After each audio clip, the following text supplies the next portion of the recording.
Bonjour et bienvenue à notre chaîne Nightling Vision. Aujourd'hui, Mother continuera avec la partie 2 au sujet du harcèlement sexuel. Bonjour Mother. Bonjour Nathalie. Vous avez fait une première partie qui était absolument intéressante et je vous remercie de continuer pour une deuxième partie parce que ça nous fait comprendre beaucoup plus que le simple sujet.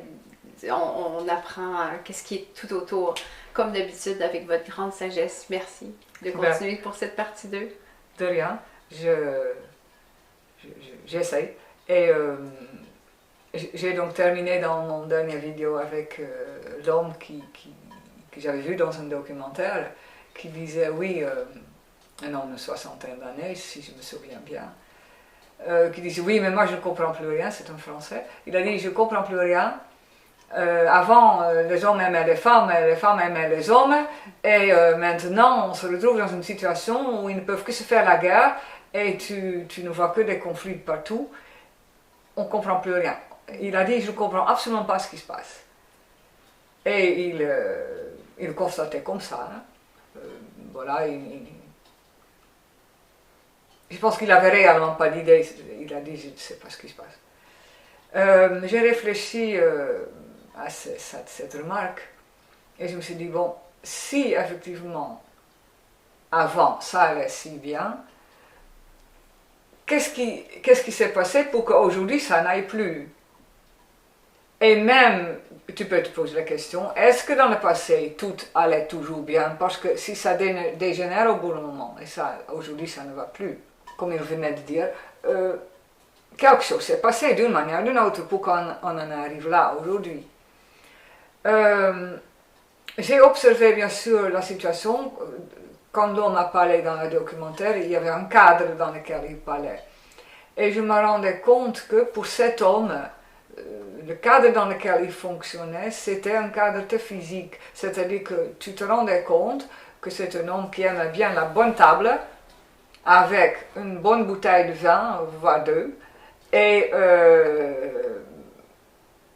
l'échange affectueux, intime avec la femme, c'était pour lui la prolongation de cette situation voluptueuse, de plaisir, de joie de vivre. Je n'en pense rien, ça peut être bien, ça peut être pas bien, je n'en sais rien. Mais je me rendais compte que sa vision sur la femme, probablement, était teintée par ce cadre où c'était la même vision, c'est-à-dire que pour lui, un rapport homme-femme avait une forte connotation physique. Je ne pense pas que c'est un homme qui s'intéressait tellement à des discussions philosophiques avec les femmes. Bon, bien sûr, si on s'entend, c'est toujours mieux. Mais il me semble qu'il cherchait la bonne entente, surtout dans la chair.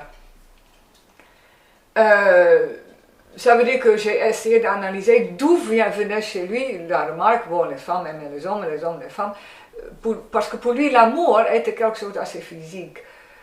De nouveau, je n'en sais rien, j'ai fait le constat et je me suis dit oui, mais peut-être si 30 ou 40 ans plus tard, ça a dégénéré et on tombe dans des énormes conflits de partout, de tout genre, que ce soit les divorces, les femmes qui choisissent de plus en plus pour des femmes, donc les rapports entre homosexuels, lesbiennes, on a actuellement de tout, et ça ne fait que s'amplifier. Apparemment, la structure homme-femme, femme-homme, même en dehors du fait qu'il y a de plus en plus le conflit prend aussi des visages de plus en plus intéressants ou bizarres, comme vous voulez, parce qu'il y a de plus en plus de genres de sexualité qui ne sont pas du tout classiques, homme-femme, femme-homme. Je me suis dit, oui, mais je pense que le conflit, dans son ensemble, est bien plus grand et bien plus profond. Est-ce que quelqu'un aujourd'hui peut encore dire que c'est un rapport intime normal sur cette terre? Peut-être on ne sait même plus ce que ça veut dire. Parce que même à l'intérieur des couples, je lis comme régulièrement, tu lis de plus en plus des choses genre, bon, il y a des couples pour qui la relation intime est mélangée à toutes sortes de violences et des choses assez étonnantes que tu demandais il y a 50 ans chez une femme du métier qui se faisait payer pour les spécialités, tandis que maintenant ça fait partie du couple ordinaire. quelque chose a profondément changé. Si on analyse de près ce qu'on appelle le rapport homme-femme, je dirais, dans l'intimité, déjà quelque chose a profondément changé. Je pense qu'il y a de plus en plus de femmes qui ne savent plus au fond qu'est-ce qui est encore normal dans un rapport sexuel. C'est ça la réalité. Et pour répondre aux besoins de leur mari et pour qu'ils n'aillent pas chez d'autres, elles acceptent. Je pense que déjà dans cette situation dont personne ne parle, ou très peu, il y a quelque chose qui mérite une analyse. Parce que, bien sûr, intellectuellement, tu peux dire que, comme j'ai lu aussi dans certains articles, où des psychologues disaient, tant que les deux parties consentent, on ne peut rien dire, tout est bien, tout est naturel, il n'y a pas de mal. Oui, intellectuellement, je comprends le raisonnement. Neutralement, si tu es d'accord, si moi je suis d'accord, on peut y aller. Mais ça semble dans la pratique pas être si simple que ça. C'est ça que j'ai vu. Parce que nombreux sont les couples où, et là je parle de nouveau du côté de la femme, les femmes acceptent des choses qui au fond ne lui correspondent pas, par peur que lui il s'en aille avec une autre. C'est ça la réalité. Et là, il y a très peu d'articles là-dessus. Il y a plus d'articles qui disent tout est permis, tout est normal, tant que vous consentez tous les deux, que des articles qui disent oui, mais quel nombre de femmes sont en train, au fil des années, d'accepter de plus en plus de choses qui avant faisaient partie des spécialités d'une femme de métier, et aujourd'hui c'est devenu ta spécialité en tant que femme à la maison. De travailler, de faire. Vous comprenez? Vous allez me dire, oui, mais si les deux sont d'accord pour ça, oui, même si les deux sont d'accord, je me demande si quelque part quelque chose n'était pas en train de prendre un très mauvais pli.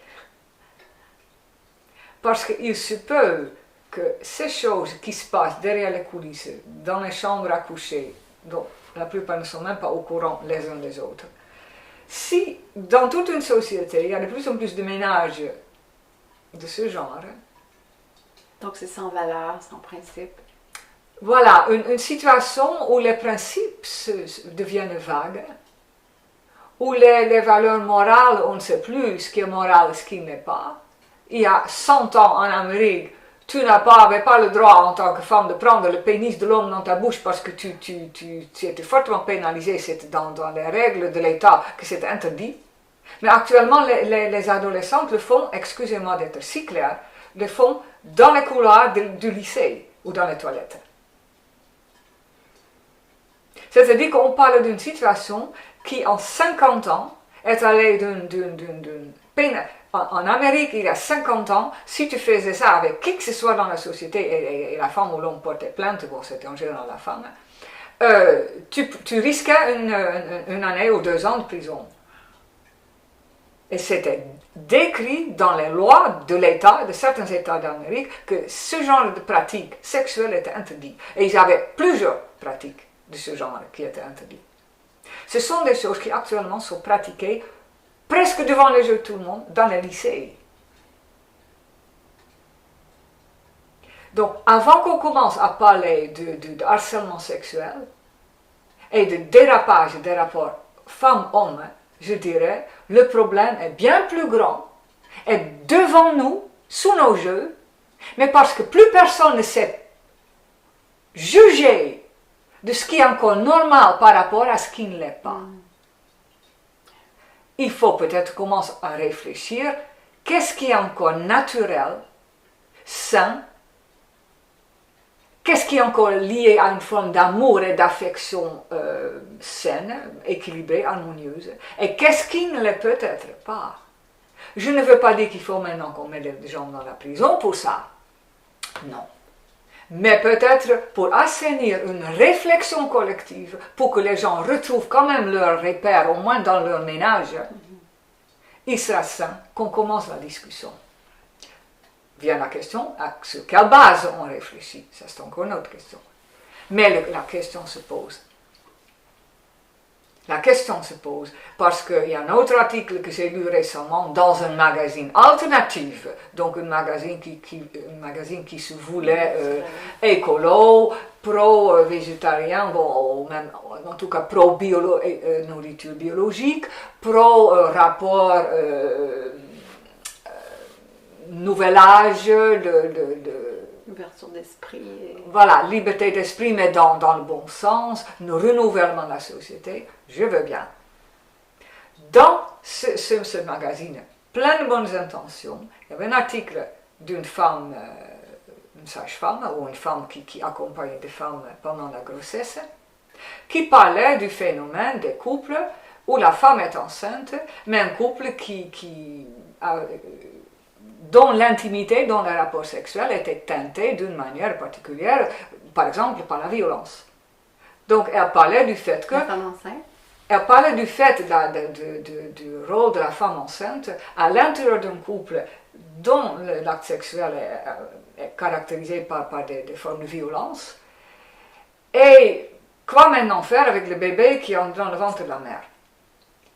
Et elle disait, bon, tant que les deux sont d'accord et ça ne dérape pas outre mesure, dans ce cas, on laisse ça exister, on ne peut rien en dire. Elle prenait l'affaire avec une énorme largeur, une largeur qui était tellement large que tu avais l'impression que ça ne voulait rien dire. Elle voulait dire, ben voilà, puisque ça existe, on laisse ça exister, on n'en pense rien. C'est-à-dire que tu sentais qu'elle ne voulait pas compromettre son métier, elle ne voulait pas se compromettre en tant que dame qui avait écrit l'article. Elle ne voulait surtout pas que le métier, que d'un seul coup les gens ne venaient plus chez la sage-femme parce qu'elle perdait son emploi et donc sa rémunération. C'est si simple que ça. Elle ne voulait pas se compromettre. Et donc elle prenait la couleur, soyons larges. Dans le principe, tout est permis. Il ne faut pas bien sûr que ça dérape et que le bébé a subi des conséquences graves, mais c'est une affaire entre les partenaires. Oui, dans le principe, elle a raison. C'est une affaire entre les partenaires, on ne peut pas le contredire. Mais je dirais, si une personne comme elle, qui doit quand même donner des conseils à des femmes enceintes, qui a un certain rôle à jouer dans cette société, une certaine responsabilité, si une femme de ce genre commence à dire, bon, ok, puisque ça existe, tout le monde est libre, j'avais la sensation que on risque d'aller vers, on y est peut-être déjà, mais on risque de se mettre dans une situation où plus personne ne sait, où le normal et le tolérable et le sain s'arrêtent, et le danger en quelque sorte, où l'anomalie commence. Mais ça sont des mots que je n'ose presque pas prononcer parce que c'est interdit. Tu ne peux pas actuellement parler d'anomalie ou des choses qui peuvent. Je dirais, si tu ne veux pas utiliser le mot dangereux, je dirais au moins des actes qui ont des conséquences. Et peut-être des conséquences dont on ne se rend pas toujours tout de suite compte, mais qui sont sérieuses à la longue. Ben, moi je pense que cette société, et ça ce n'est qu'un domaine de la société, mais un domaine je pense très important, ce domaine nécessite une sérieuse réflexion. Parce que la liberté, au nom de la liberté, est-ce qu'on n'est pas en train de franchir un seuil sérieux? Voilà, c'est ça ce que je pense. Et on a donc parlé de harcèlement sexuel, mais je parle déjà, avant qu'on arrive à un harcèlement sexuel dans une entreprise ou dans une situation de travail quelconque, déjà à l'intérieur des couples, on ne sait plus où on en est. Donc on parle en fait de quoi? Ouais. Il n'y a plus de limites. Il semble ne plus être de limites, non.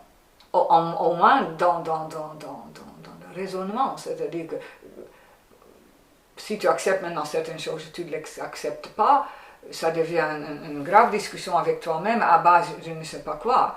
Mais les règles nous échappent, je crois. Sont en train de nous échapper. Merci, Mother.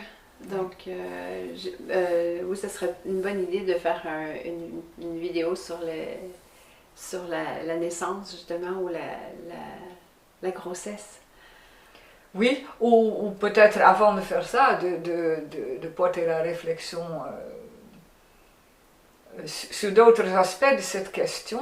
Effectivement, la vie intime de l'homme qui fait partie du couple, qu'est-ce que c'est en fait? Qu'est-ce que l'homme cherche là-dedans? Et comment peux-tu, dans une société, à l'heure actuelle, arriver dans un no man's land sans foi ni loi, et personne ne sait plus où sont les points de repère dans sa vie ou dans son couple? Ouais. Donc ce sera la prochaine vidéo. C'est possible. Merci Mother. Donc n'hésitez pas à vous inscrire pour ne pas manquer les prochaines vidéos. Et sur ce, je vous souhaite une très belle journée. Et je vous laisse sur la belle chanson du groupe Mother. À bientôt.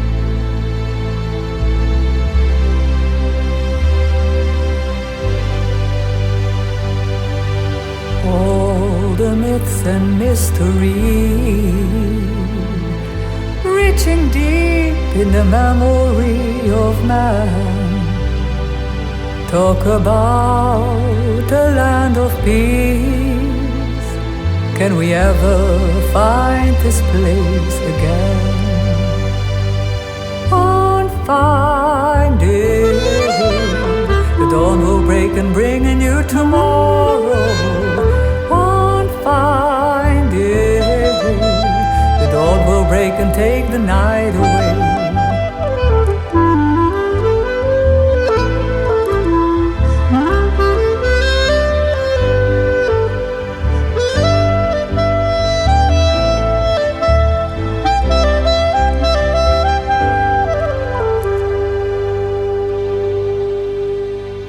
Might this place be found on earth, or do we have to look for it inside? Should we seek this wonderland, hidden under vanity and pride? Land of wisdom, land of love, let me journey all through space and time, reaching for your boundaries, till it can be called a place of mine.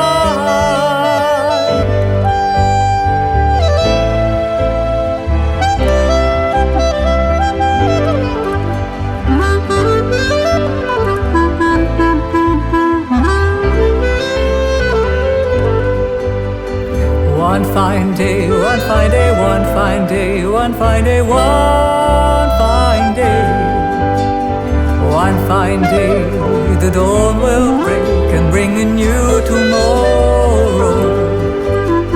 One fine day, one fine day, one fine day, one fine day, one fine day, one fine day, the dawn will break and take the night away.